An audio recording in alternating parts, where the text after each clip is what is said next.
का करायचं? त्याच्यातून आपल्याला त्यांचं काही शिकायचं नाही हो. अरिहंत सिद्ध ते देव ते भगवान त्यांचं नाही शिकायचं आपल्याला, आपलं शिकायसाठी स्वाध्याय करायचं आहे. म्हणजे ग्रंथ आहेत ना, हे ग्रंथामध्ये तुम्हाला तुमचं स्वरूप सांगितलं आहे आणि आपल्याला आपलं स्वरूपच माहीत नाही. मी कोण आहे माहीत आहे का तुम्हाला? मी म्हणजे आपल्याला शरीराचीच ओळख आहे.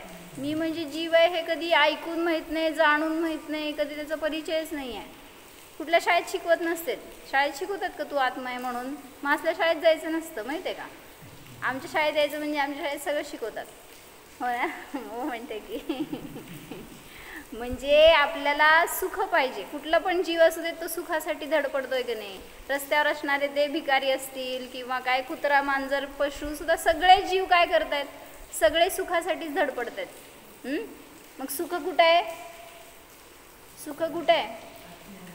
शरीरात सुख आहे का घरात सुख आहे? हां, कुठं आहे? कोणाच्या? दुसऱ्याच्या आत्म्यात नाही. माझं सुख माझ्या आत्म्यात आहे. मग ते ओळखायसाठी हे स्वाध्याय करायचं आहे. म्हणजे त्याच्यातून कला कळती एक आपल्याला की भगवान जे झालेत ना, भगवान रूपात का गेले, कशा रीतीने गेले, त्यांनी का सोडलं संसार? दीक्षा का घेतली सांग देवानी? माहीत आहे? ते मुनी पूर्वी मुनी होते, म्हणजे त्याच्या आधी गृहस्थ होते, जाऊ दे राजा होते, आदिनाथ राजा होते ना. आणि मग त्यांना वैराग्य झालं, त्यांनी दीक्षा घेतली. काय कमी होती त्यांच्याकडं? का दीक्षा घेतली हो? महावीरांनी पण दीक्षा घेतली, ते पण राजकुमार होते, सगळं इतकं वैभव. का सोडलं सगळं? जर त्याच्यामध्ये सुख असतं, धनामध्ये सुख वाटतं, वैभवामध्ये सुख वाटतं आपल्याला, जर त्यात सुख असेल तर त्यांनी का सोडलं? म्हणजेच त्यांनी सांगून दिलं आपल्याला की बाबांनो, हे तुम्हाला जरी मिळालं तरी ते शाश्वत राहणार नाही आहे. ते राहिलं तर तुम्ही राहणार नाही आहे.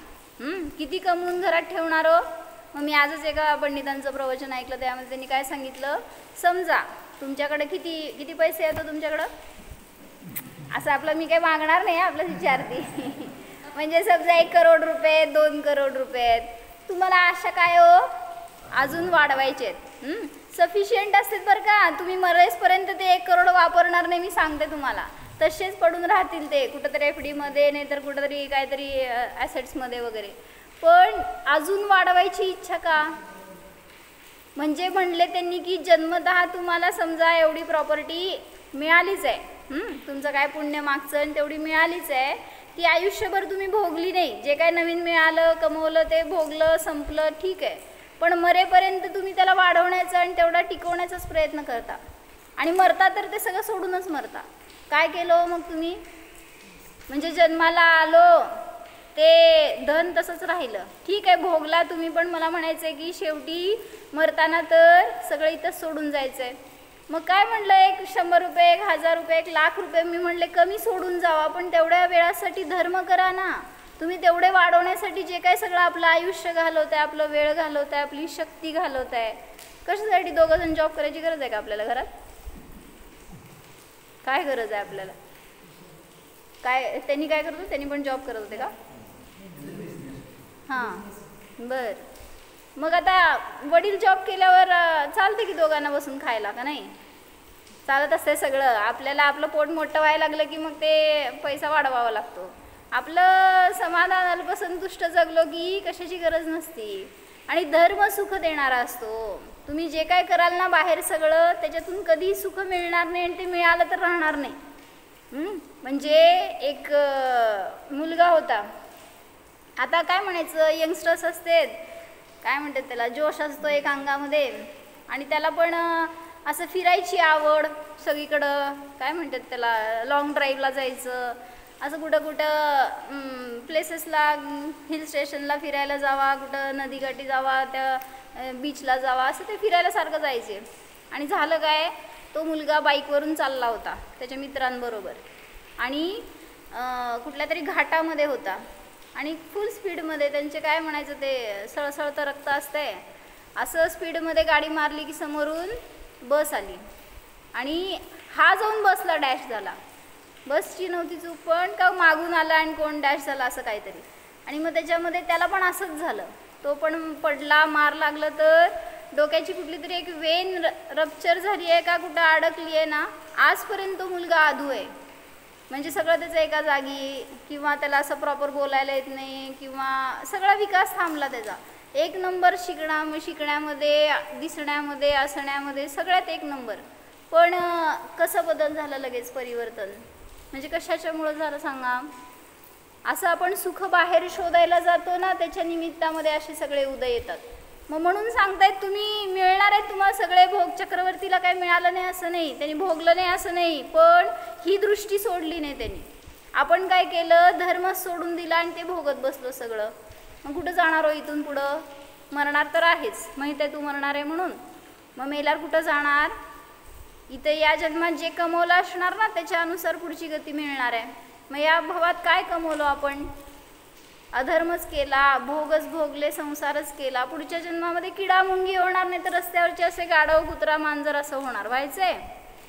मस्त असतं लाईफ, काय अभ्यास नाही, खायचं प्यायचं काम नाही, धंदा नाही, पैसे कमवायचे नाहीत, बस मजा करायची, सगळीकडे पाय तिथं फिरायचं. चालते का नाही? काय पप्पाला विचारतो का काय काय हो म्हणून?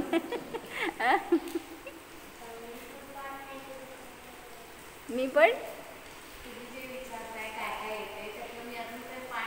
म्हणूनच करायचं, तेच सांगते ना. पाठ करायचं नाही आपल्याला, ध्यान करायचं, समजून घ्यायचं, जाणायचं, तसं मी आहे असं फील करायचं, एवढंच करायचं. बस बघ अरिहंत होतोस. मग काय करावं लागत नाही त्याच्यासाठी, तेवढं ध्यानच करायचं, दुसरं काय करायचं नाही. त्याच्यातून आनंद मिळतो. आणि आपल्याला जे आपण बाहेरून करायला जातो आणि मिळवायला जातो ना, ते आहे तुझ्यापाशी. आणि आपण करायला जातोय कुठं? पत्नीतून आनंद मिळतो, मुलातून आनंद मिळतो, पैशातून मिळतो, अजून कशातून मिळतो. सगळ्याचे आनंदाचे डेफिनेशन डिफरंट असते. बायकोला जर नेकलेस आणून दिला नाही, काय तुम्ही नवीन दागिना केला नाही, सांगा बायको खुश का रुष्ट?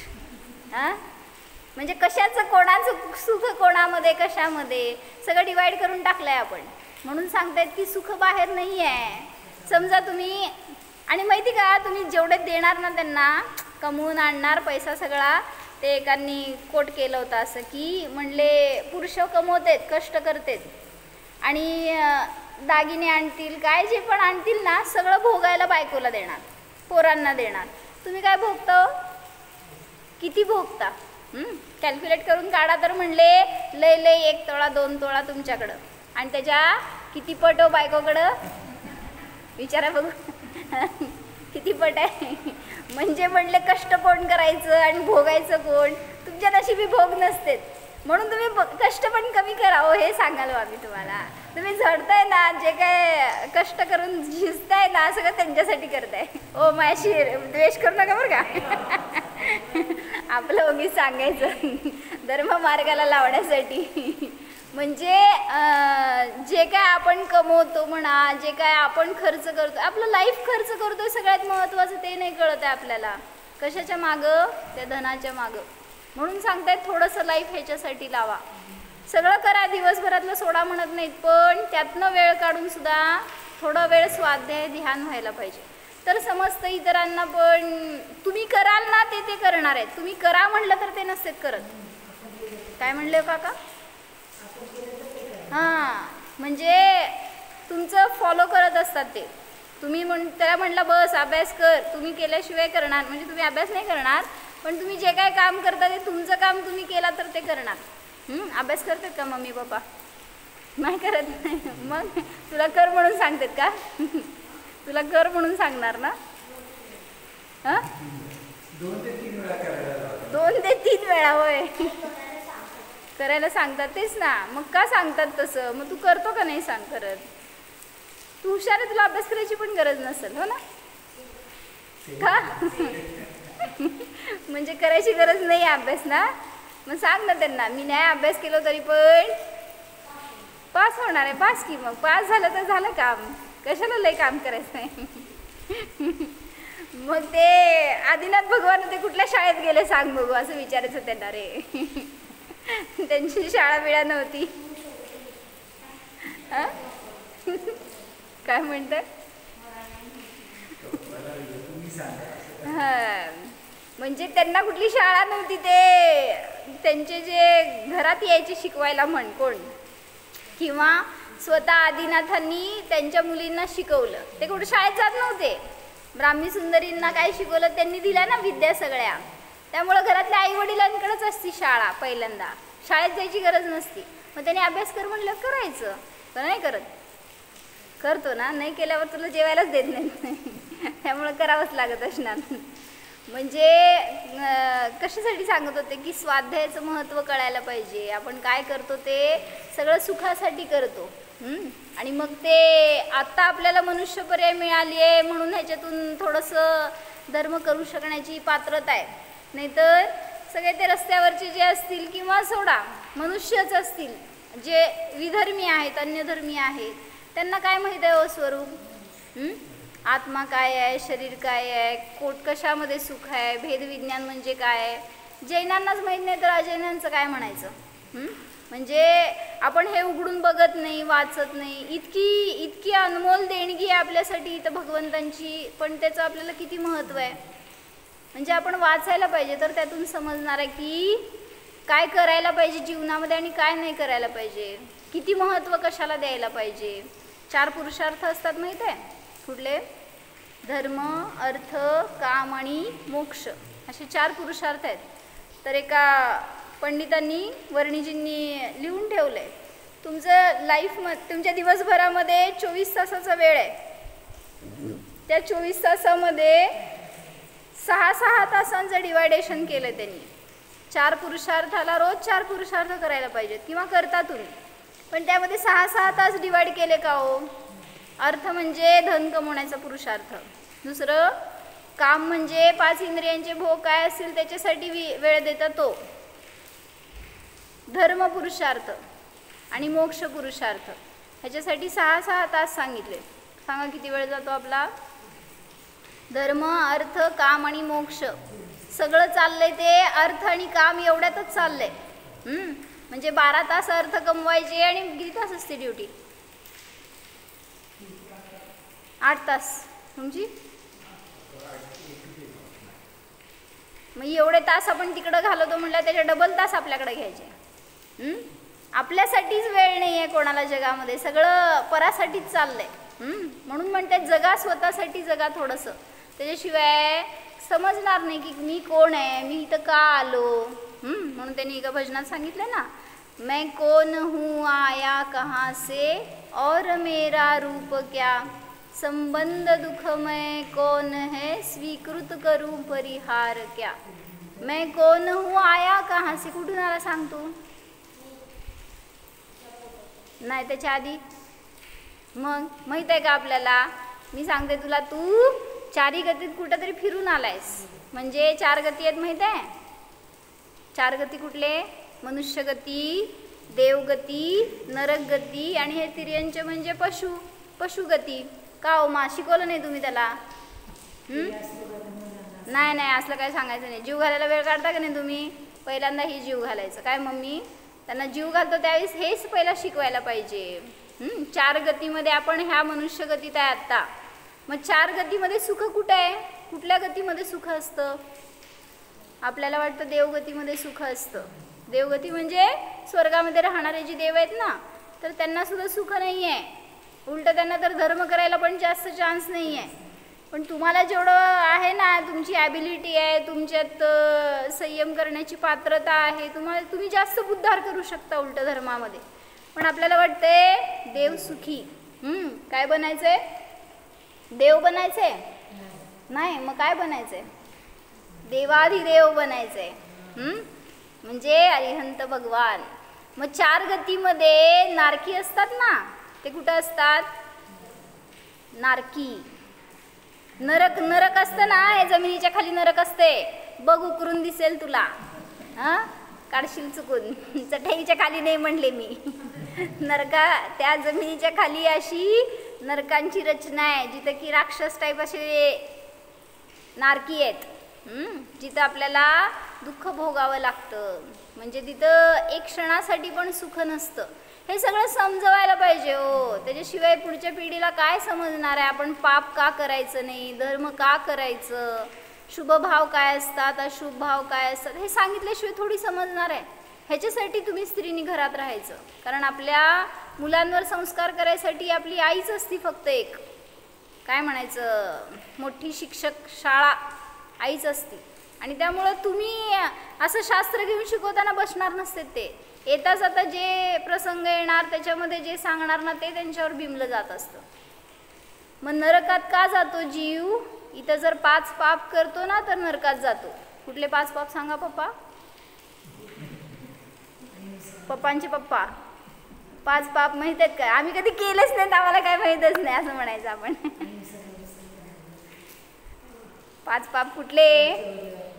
5 पाप कुठले? ओ तुम्ही अणुव्रत सांगाला, मी पाप विचारायला लागले. त्याच्या विरुद्ध कुठले मामा?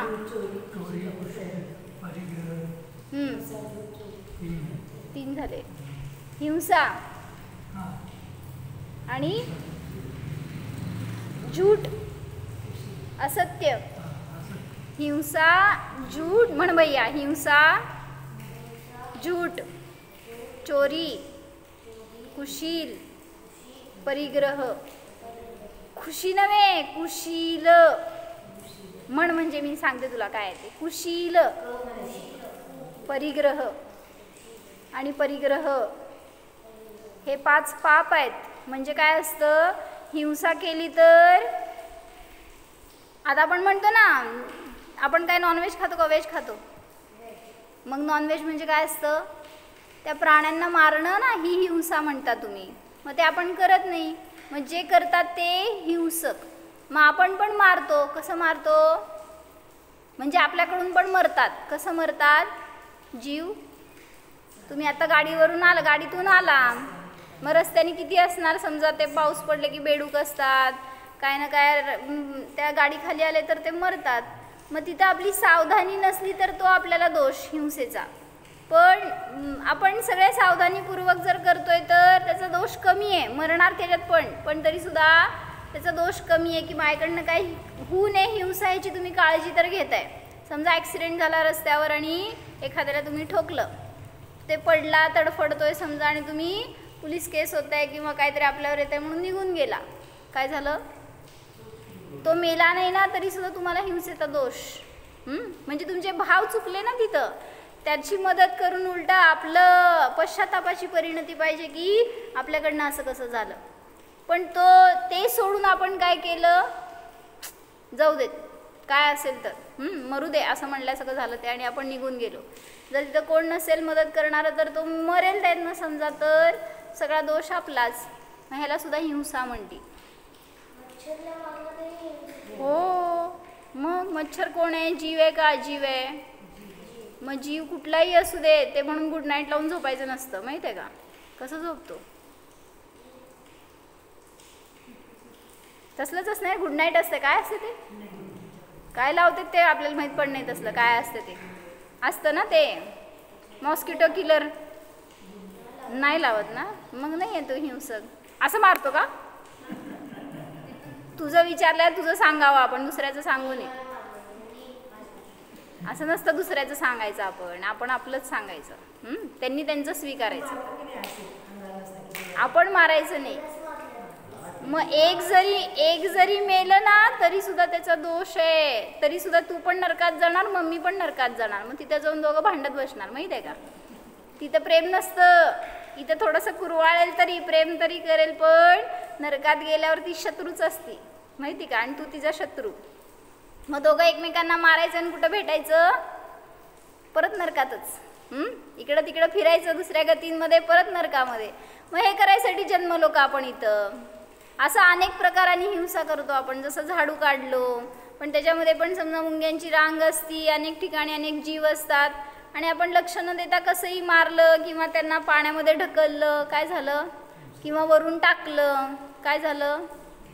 चालत नसेल टाकायला, आता ती गाडी येते ना कचऱ्याची का नाही तुमच्याकडं? हां, मग त्यास आपण जर इकडं तिकडं टाकलं आणि समजा तुमच्या असावधानाने त्याच्यावरनं गाड्या गेल्या, म्हणजे फुकट मारलंच ना तुम्ही पण त्याला, म्हणजे तिथं हिंसेचा दोष लागतो.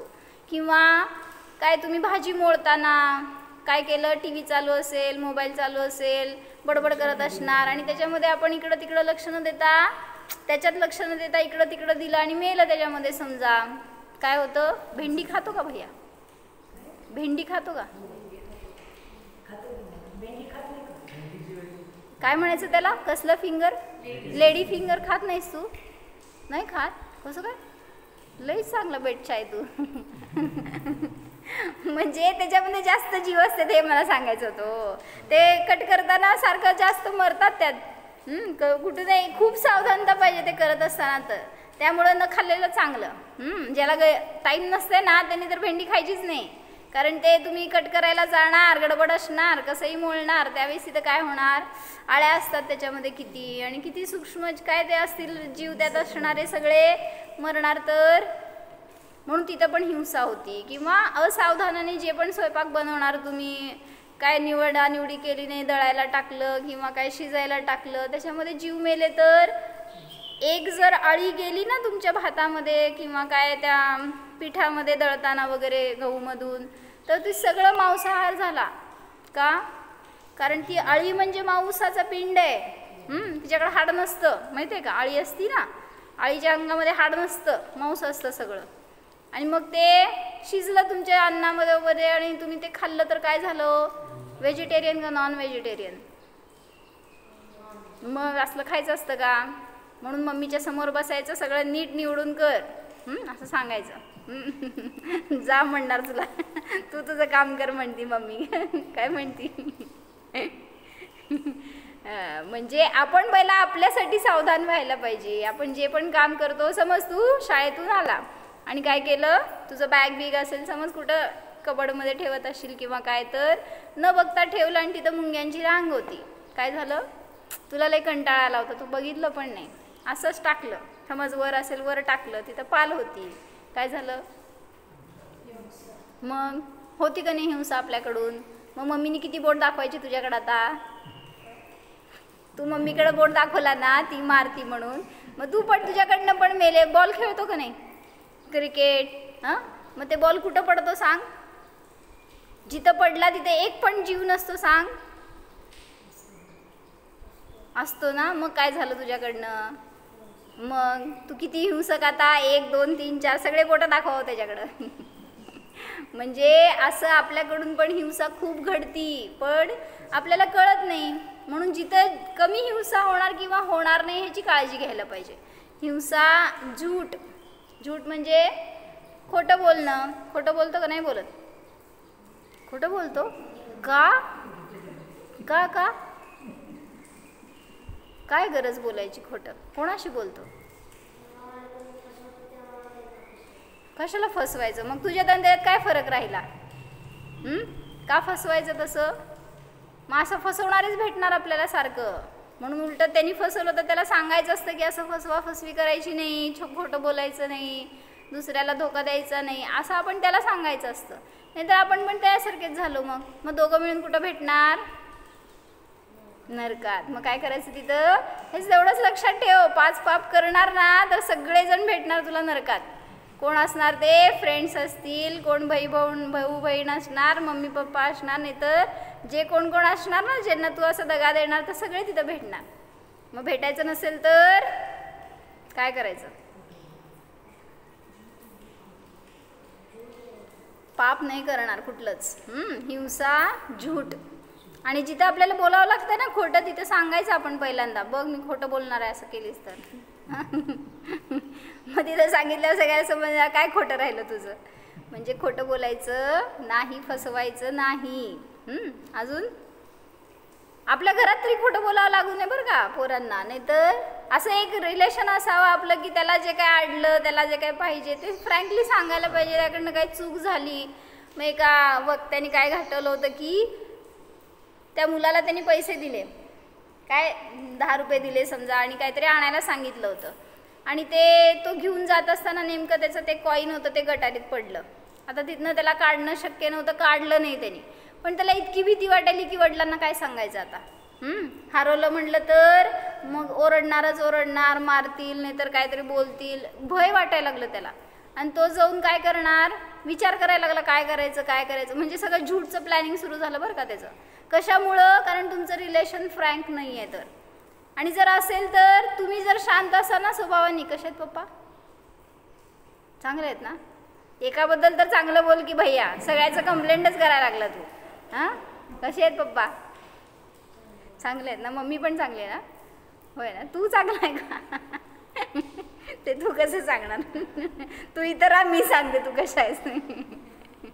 तर पप्पा जर चांगले असतील ना स्वभावानी, तर तू कसं जाऊन सांगणार माझ्याकडनं चुकलं, असं पडलं, हरवलं. त्यावेळेस जर पप्पाची रिॲक्शन अशी असेल ना की जाऊ देत, काय नाही असं काय त्याच्यामध्ये, परत नेक्स्ट टाईम सांभाळून ठेव असं म्हणतील तर दोघांमध्ये रिलेशन राहील. पण तुम्ही जर ओरडून बोललात, त्याला मारलात किंवा काय त्याला शिक्षा दंड केला, तर ह्याच्या पुढं तो अजून काय म्हणायचं रॅश होईल किंवा जास्त विरोधी होईल.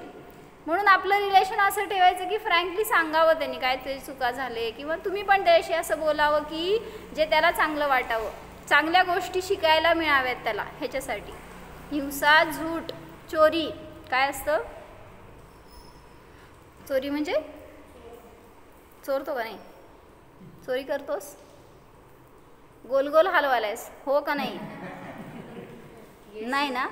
घरामध्ये हे काय त्या स्कूलमध्ये समजा कोणाची पेन्सिल राहिली, रबर राहिलं, काय करतो?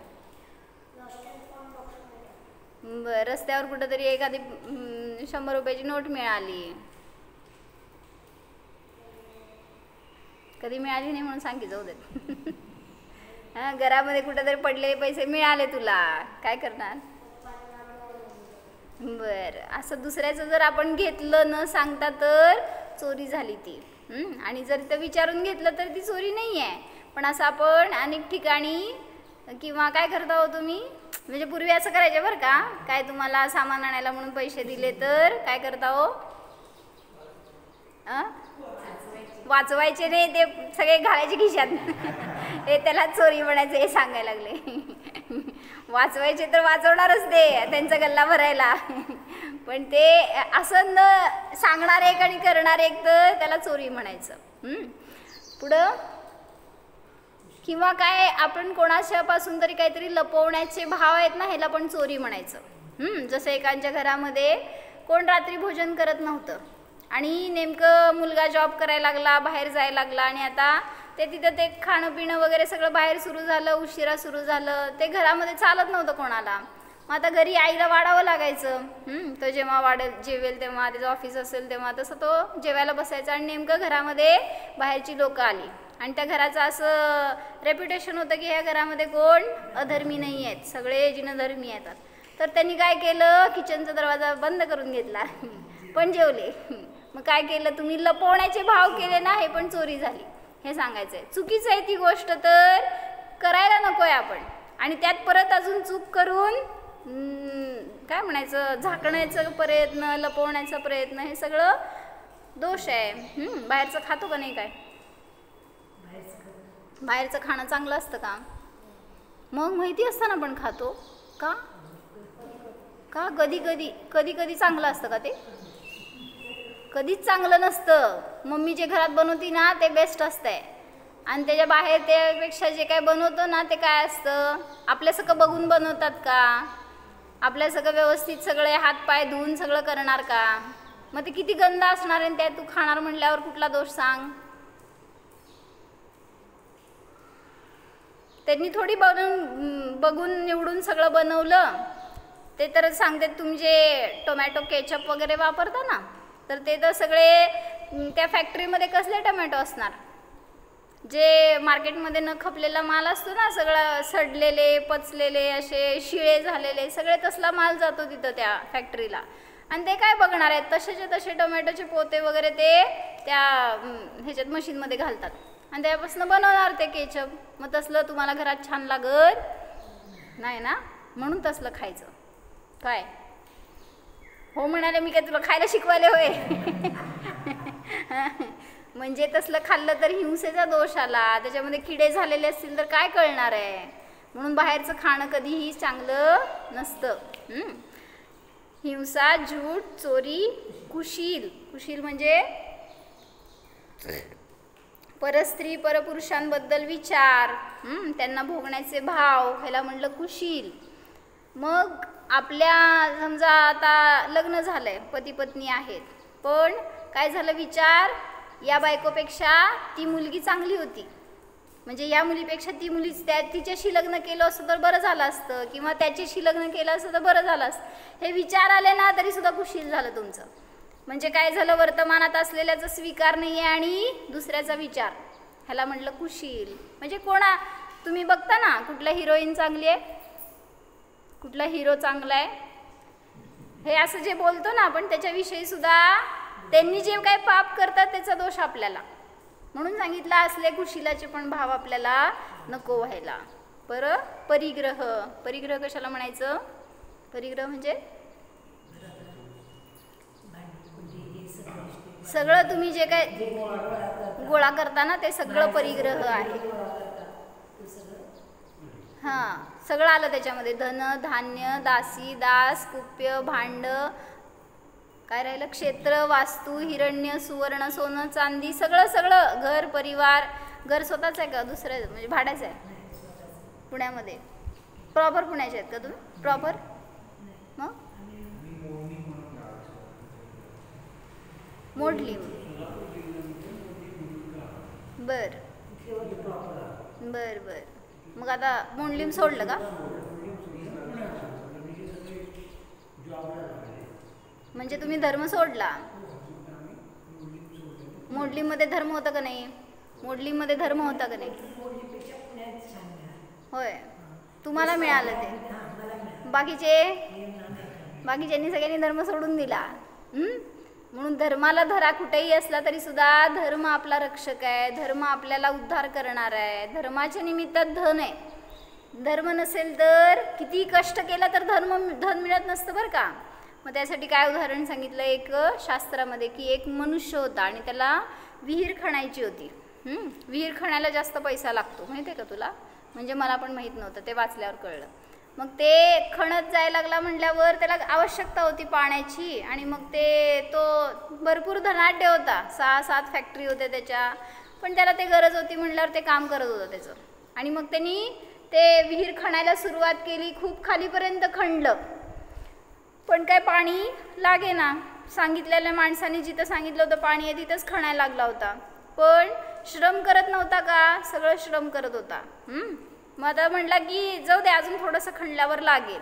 मग 100 फूट खणलं. त्याच्या खाली गेला. आता जेवढं खाली खाली जाणार तेवढं श्रम वाढले तर पैसा पण वाढतो ना वर्कर्सना. ते जे काम करणारे असतात ते वरच्यावर काढायच्याला पैसा कमी असतो, खाली खालून वर आणायचं ते उकरलेलं म्हटल्यावर जास्त पैसा लागतो. आता जेवढं खाली जाईल तेवढं रेट डबल व्हायला लागलं वर्कर्सचा. पण त्याला आता इच्छा काय होती, आता नाही तर नंतर लागेल. असं करत करत तो 100चा 150 फूट गेला, 200 फूट खाली गेला, पण पाणीच लागेना. असं करत करत त्याचे सगळे एक एक फॅक्टऱ्या विकायला लागल्या त्याला, कारण ते धन तेवढं खर्च करावं लागलं ना.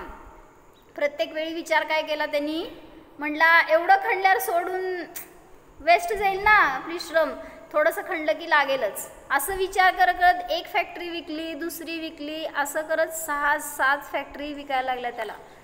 आणि म्हणलं की खणत तो खूप खालीपर्यंत इतक्या खाली गेला की जवळपास पाताळ लागेल तुम्हाला आता.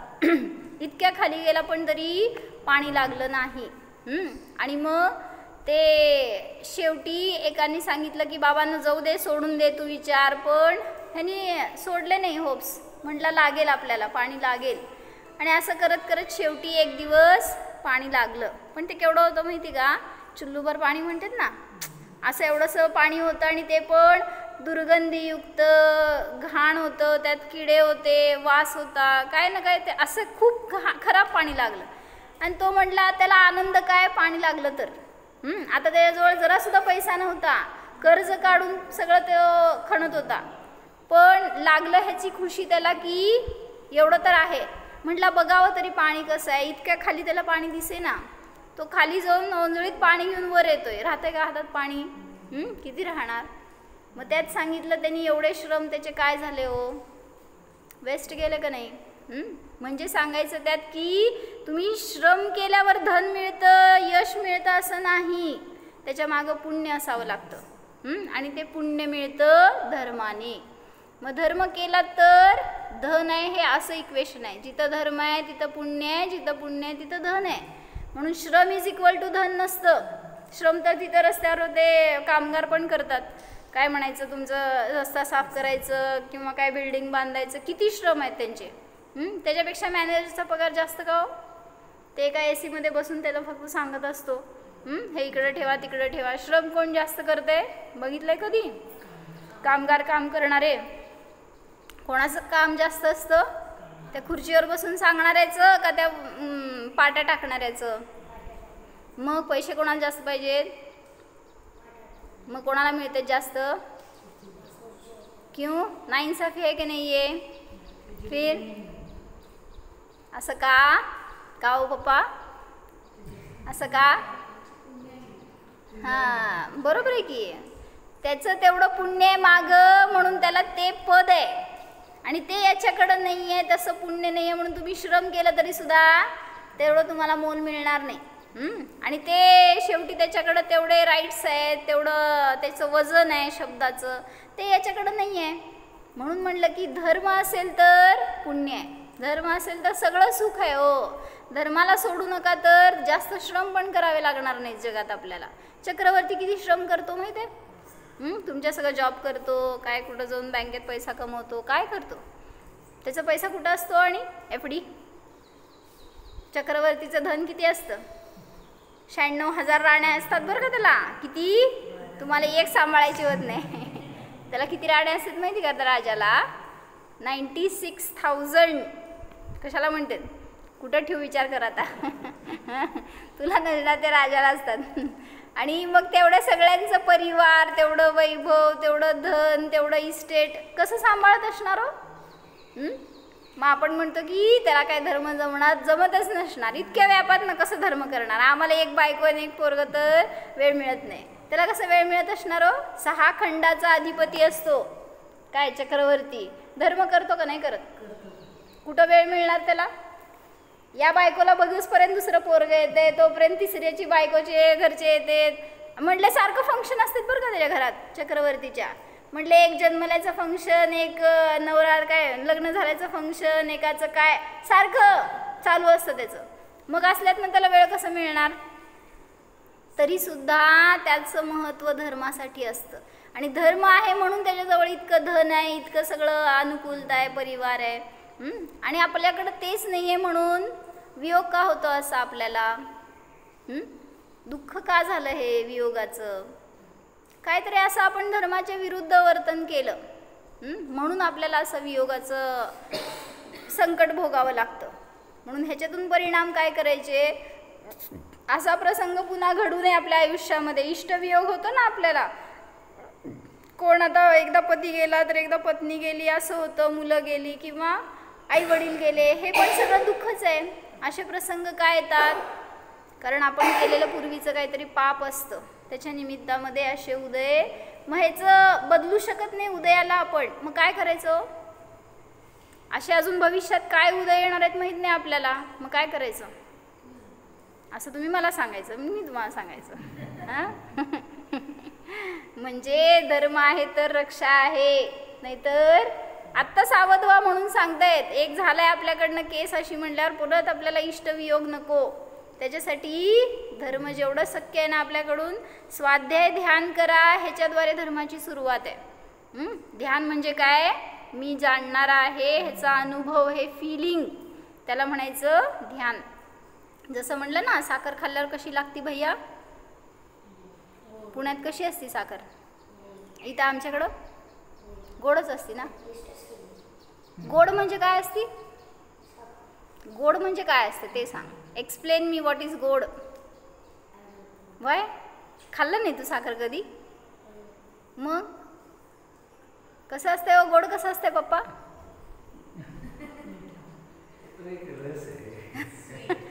गोड कसं असते हो?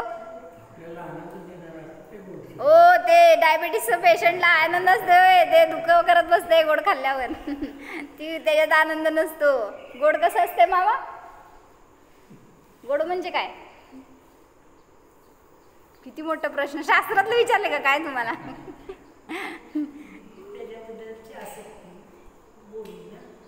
गोड ही एक फिलिंग आहे हो, हे मला सांगायचं आहे. ते एक्सप्लेन नाही करू शकत तुम्ही. गोड हे जे काय आहे ना टेस्ट, ते मी तुम्हाला सांगू शकणार नाही, सांगितलं तर समजणार नाही, तुम्हाला टेस्ट करावंच लागणार, ते त्याचं फिलिंग्स तुम्हाला भोगावे लागणार तर समजणार. तसं म्हटलं इथं आचार्यांनी किती जरी सांगितलं ना, मी अनुभव केलाय तो आत्मा खूप गोड आहे, खूप आनंद देणारा आहे, खूप सुंदर आहे, हे त्यांनी सांगितलं, त्यांनी अनुभवला म्हणून. मग ते तुम्ही जोपर्यंत अनुभवणार नाही तोपर्यंत तुम्हाला नाही समजणार. ती टेस्ट तुम्हालाच घ्यावी लागते, म्हणून सांगतायत ती टेस्ट घ्या. आणि कशी घेऊ शकणार ती, त्याच्यासाठी ध्यान करा. म्हणून असं ध्यान आपल्याला एकतर भगवंतांच्या दर्शनातून मिळतं. जेव्हा दर्शन करतो मंदिरात त्यावेळेस काय करतो, काय काय करतो सांग? मंदिरात गेला तर जातो मंदिरात, तिथं आहे मंदिर जवळ, घराच्या जवळ मंदिर आहे, बरं छान आहे की. मग जातो का, काय करतो मंदिरात जाऊन? बर, त्यांच्याकडं बघतो का एकटक लावून? सांग बघू, डोळे उघडे आहेत का बंद आहेत तुमच्या मूर्तीचे? माहीतच नाही, कधी बघितलंच नाही, मग काय बघतो आपण? पप्पा मंदिरात मूर्तीचे डोळे बंद आहेत का उघडे आहेत? थांबा, त्यांनी विचार करायला. बघा कसं दर्शन करते तुम्ही, ते पण शिकवलं नाही मम्मी, असं का हो? पहिल्यांदा हे शिकवायची कला. उघडे आहेत का? त्याला म्हणायचं अर्धोन्मीलित, म्हणजे अर्धे डोळे उघडे असतात, अर्धे बंद असतात भगवंतांचे, बरं का, तुझे नाही. ते कुठं पण दर्शन करताना असं बघायचं त्या प्रतिमाकडं, काय करतात, काय सांगतात, उघड्यात का बंद आहेत ह्याच्यासाठी नाही, पण ती एक मुद्रा अशी असती ना, आपल्याला प्रसन्नता देणारी असती, एक शांती देणारी असती. आणि घ्यायचं असं, समजा कुठं जात असाल, जाता का नाही यात्रेला वगैरे कधी? कुठं गेला होता? मग शिखरजीला दर्शन केलं का तसं मंदिरामध्ये? मग जिथं कुठं जातो ना त्या प्रतिमांकडं म्हणतात, प्रत्येक प्रतिमाकडं बघा, कॉन्सन्ट्रेशन ॲटलिस्ट आपण त्यासाठी जातो यात्रा करायला. पळत पळत नुसतं मंदिरं संपवायची नाही आहेत, नुसते क्षेत्र संपवायची नाही आहेत. एके ठिकाणी बसा आणि पाय तर ध्यान करा, चालतंय, बाकीची नाही झाली तरी पण दर्शन हे महत्त्वाचं आहे. त्या जिनदर्शनातून मला माझं दर्शन, माझं रूप दिसायला पाहिजे, तर ते खरं दर्शन झालं. म्हणून सांगितलं की जिथं पण तुम्ही यात्रा करायला जाता किंवा मंदिरात जातो, काय करतो म्हटला? नवजाप करतो. अजून 5 मारायचे नसते, 3 मारायचे असते. अजून म्हणतो काय ते सांग. नमोकार मंत्र म्हणायचं, तुला 44 दंडक येतं ना ते म्हणायचं, एखादं भजन शिकायचं, ते भजन म्हणायचं, एखादं तिथं अर्घ्य वगैरे लिहिलेलं नसतं का तुमच्याकडं, जे भगवान आहेत ते, मग ते अर्घ्य म्हणायचं असतं, म्हणत नाही का तू? अर्घ्य चढवायचं एखादं म्हणून. ते म्हणून आपण जे दाखवलेलं असतं ना म्हणायसाठी, म्हणून त्याच्यामधून पण सगळे शब्द आपल्याला दाखवतात की भगवान कसे आहेत आणि मी कसं आहे, त्यातून पण आपल्याला समजतं. म्हणून पहिल्यांदा देवाजवळ बसल्यावर त्यांना बघायचं आणि तसा मी आहे हे जाणायचा प्रयत्न करायचं. म्हटले ना मी तुला आता, ती फिलिंग आहे एक, ती फिलिंग अनुभवण्याचा प्रयत्न करायचा. मी कोण आहे? जीव आहे, मी इवान नाही. असं उद्या ध्यान कर बरं का, उद्या नाही आत्ता कर, चालतंय. मी जाणणारा आहे, मी ज्ञाताद्रष्टा आहे. मी सांगते 5 मिनटं ध्यान आता करा. परिग्रह राहिलं होतं माझं. परिग्रह म्हणजे काय? सगळे ज्या काय गोष्टी तुम्ही जवळ जोडता आणि त्याच्यामध्ये ममत्व करता, तर ते पाप आहे. परिग्रह ठेवणं पाप नाही आहे. तुम्ही ठेवणार संसारी आहात तोपर्यंत जवळ परिग्रह असतो, पण त्याच्यामध्ये आपली आसक्ती, जसं एखादा ड्रेस आपल्याला आवडतो, काय भैया, आपल्याला समजा एखादी वस्तू आवडते, काय आवडतं तुला? लय मोठी लिस्ट आहे दिसते. मग समज तुझी काय बॅट असेल आणि ती तुटली, काय झालं? किती दुःख व्हायला लागतं आपल्याला की माझी बेस्ट बॅट होती, माझी फेवरेट बॅट होती आणि ती तुटली. म्हटल्यावर आपण किती दुःख करत बसलो. नवीन मिळणार होती की आपल्याला, मिळाली पण समजा, पण तरी पण ती गेल्याचं दुःख, ह्याला म्हणायचं ममत्व, ह्याला म्हणायचं आसक्ती. मग जी काय गोष्ट जवळ ठेवता ती ठेवणार, पण त्याच्याबद्दल जे काय आपले भाव अडकले ना त्याच्यामध्ये, ते पाप आहे. म्हणून सांगितलं की परिग्रह, अनावश्यक परिग्रह नाही ठेवायचा. आणि जवळ किती आवश्यक असेल आपल्याला, साड्या किती येतो घरी, का ड्रेसच वापरता का साड्या वापरायला चालत नाही आपल्याला? बरं, परिग्रहाची मर्यादा आहे का आपल्याला? अशी मर्यादा करायची आपण की मी एक 100 साड्या वापरेन किंवा काय तुमचे सेट असतील ते ड्रेस सेट 100 वापरेन, त्यापेक्षा जास्त मी वापरणार नाही. समजा तुम्ही 100 क्रॉस केला तर एक जुना ड्रेस काढून टाकला की नवीन आला की 100 झालेच परत. त्यामुळं इतके तर ठेवत नसतो आपण, करोडपती लोक ठेवत असेल, मला माहिती नाही तुम्ही किती आहेत बरं का, पण आपलं एक सांगितलं असं की जेवढे ठेवतो ना जवळ त्याचं उल्लंघन होण्याची खबरदारी असावी. मग जेवढं यूज करतो त्यापेक्षा डबल ठेवा मर्यादा, पण संयम करा. नाहीतर मग परिग्रहाचा दोष लागतो. किती कपडे वापरता हो?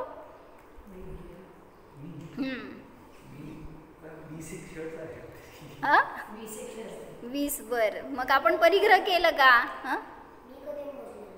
का नाही मोजत? मोजायचं मग आपले किती कपडे आहेत. आणि आपण नवीन आणलं ना, फक्त एवढं आपलं एक रूल करायचं आपल्यासाठी, मी नवीन आणणार ना आणा, पण जुनं एक बाहेर काढल्याशिवाय नवीन आणायचं नाही. चप्पल किती आहेत भैया घरात?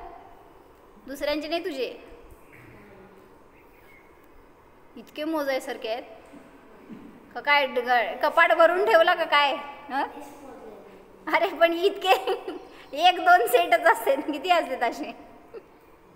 मग एवढे लागतात का आपल्याला? आणि मग तुटलेले पण आहेत का त्यात?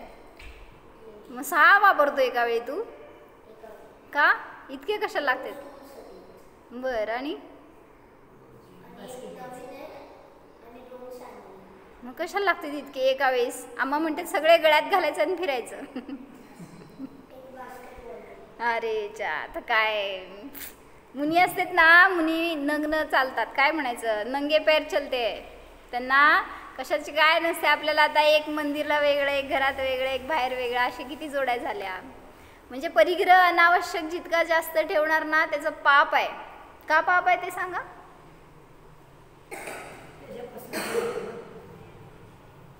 परिग्रहाचं काय पाप असतं? परिग्रह ठेवणं पाप का? बरं, अजून अजून अजून बरोबर आहे की. अजून लॉजिकल सांगा, मी काय शास्त्रातलं विचारलं ना तुम्हाला. जे काय वापरता ना तुम्ही त्याच्यासाठी हिंसा झालेली असते, त्याच्यासाठी अनेक दोष झालेले असतात. जसं हे शर्ट म्हणा तुम्ही वापरता तर काय हिंसा त्याच्यात? जे होणार ना, झाडापासून बनवणार तर त्या सगळ्या प्रोसेसिंगमध्ये अनेक ठिकाणी हिंसा घडते, अनेक दोष घडतात. मग ते दोष आपल्याला लागतायत आपण जे वापरतो ह्याच्या निमित्तात. मग जे अनावश्यक ठेवतो त्याचे पण दोष भोगतो आपण.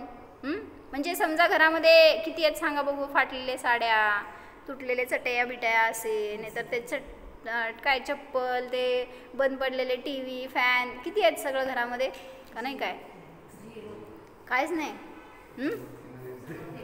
हां, म्हणजे घरात जागा नाही म्हणून काढून टाकतो म्हणा की.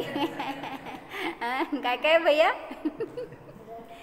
0 आहे. बरं, चांगली गोष्ट आहे. पण जे काय ठेवतो ना ते पण बरं, ते अनावश्यक नाही आहे, मग ते आवश्यकच आहे. मग काय वापरणार तू? नवीन दे शर्ट तुझे पुसायला. म्हणजे आपण जे अनावश्यक ठेवतो त्याचं पाप आहे, त्याला परिग्रहाचा दोष म्हणायचं. आणि मग ते दोष जेवढं कमी शक्य आहे तेवढं वापरणं, तेवढं करू शकतो आपण.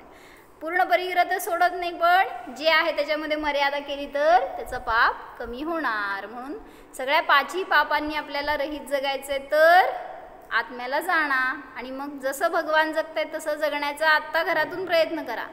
अभ्यास घरातून करू शकतो आपण, लगेच काय भगवान होणार नाही आहे, पण भगवान आहे याची अनुभूती आपण आत्ता करू शकतो. म्हणून मी ध्यान सांगते, 2 मिनटं ध्यान कर. तसं डोळे बंद करायचं, हलायचं नाही, चिटकायचं नाही, लांबच मम्मीपासून. हो, जाणार.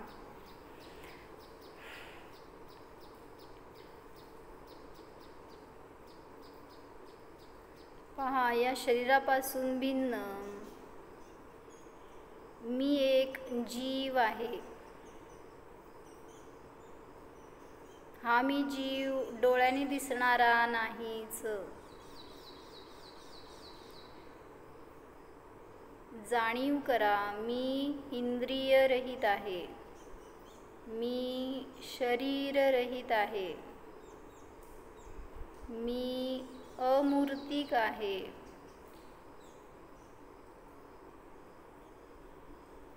माझे सुख माझ्यामध्येच आहे, शरीरामध्ये नाही, परिग्रहामध्ये नाही.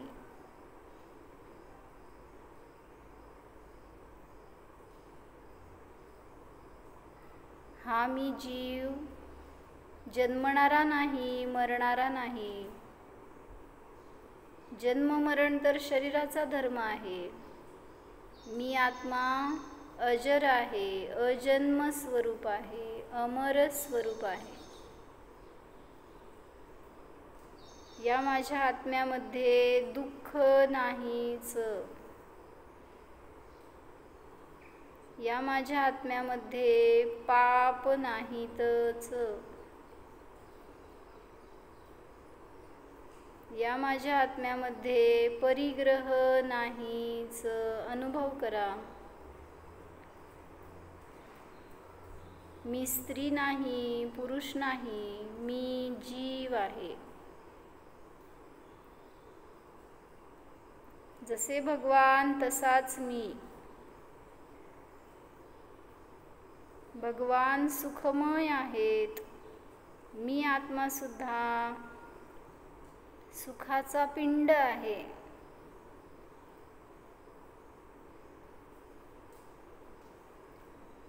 अशरीरी स्वरूपोऽहम् ज्ञानमय स्वरूपोऽहम्. ओम